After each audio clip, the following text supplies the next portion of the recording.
Oxygen hemoglobin saturation curve. This is cool stuff. So each of these variables here you should be comfortable with. Let's talk about them briefly. Partial pressure of oxygen on the x-axis. You know kind of some of the range of these, and it's in millimeters of mercury. That's due to fresh air coming in from the atmosphere is going to be refreshing that. But this partial pressure could be anywhere along the systemic circuit. This axis is oxyhemoglobin, which is percent saturation. So how many oxygens are bound to hemoglobin? Here it's 0, that's 0%.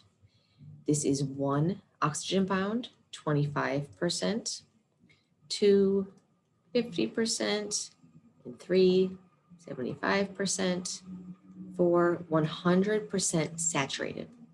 Notice we can look at values in between all of those 4 categories, because although one given protein of hemoglobin can only fall into one of these 4 categories, we're looking at like the total saturation of like a pool of blood or a drop of blood. So we can have any value of saturation in between those values. And I've already said it, and you can see from like this graph that these two things are going to be related. So partial pressure of oxygen is going to determine percent saturation of our hemoglobin. And I'll try to draw this curve here. The relationship is not going to be linear. I'm going to try one more time. It's S-shaped. So I'm going to try to have like this increase here and then a slow increase here. Okay, what this shape represents is a cooperative relationship, facilitative. As one oxygen molecule binds, it facilitates the binding of another. It's actually a change in protein structure that causes this. So once we have one oxygen molecule bound on average, so that's 25%, the change in partial pressure to get that first one was in my graph, my numbers are not perfect, so I don't want to actually look at the numbers. It's a pretty big change across our x-axis. The second oxygen is not going to take as big a change in partial pressure. There's this big range here where the curve is steep. A small change in partial pressure of oxygen equals a large change in percent saturation. And it's in this middle range here where we want to be able to have unloading and loading of oxygen occur. It is going to taper out at the top up here for that final oxygen molecule that's bound. This ensures like optimal pickup and delivery in the system.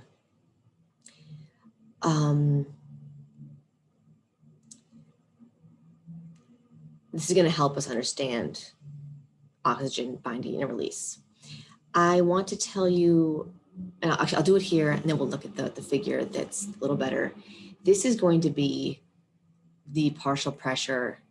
Well, you should know that partial pressure. What is this? This is in the systemic. Well, I shouldn't say systemic. Let's say entering the systemic circuit. So after passing through the alveoli, after passing through the lungs. Somewhere down here is going to be, that's the range. Anywhere from like here to here is going to be what's happening after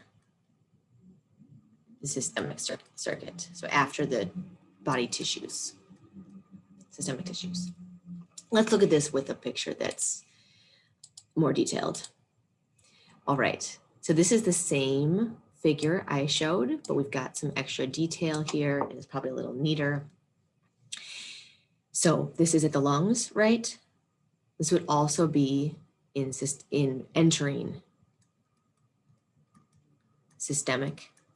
We've got a high partial pressure of oxygen and almost fully saturated hemoglobin, 98%. You may have heard of this percent a pulse oximeter, which is highly relevant for keeping track of your blood oxygen.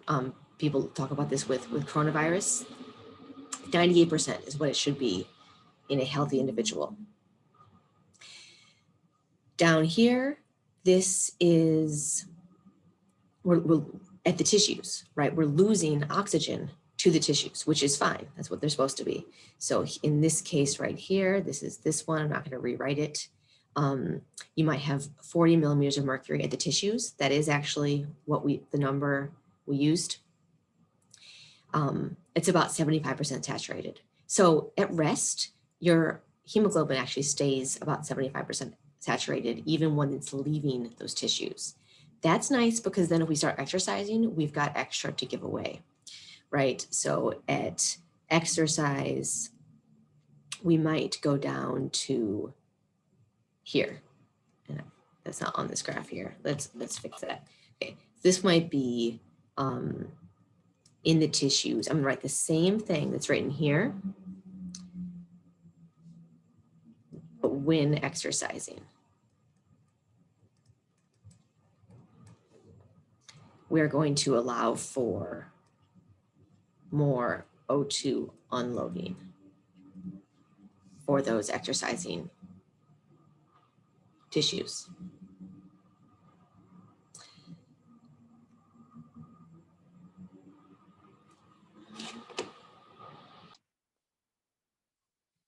The last thing just with this basic graph before we go into shifting it is starting to talk about shifts. So what I want you to be able to see from this is if we were shifting this curve to the right or left, what would that mean? So if we draw the same curve, but it's shifted off to the right, we've got a shift there.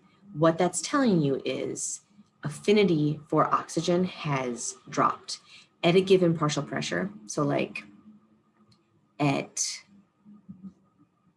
40 millimeters of mercury, partial pressure was 75 before.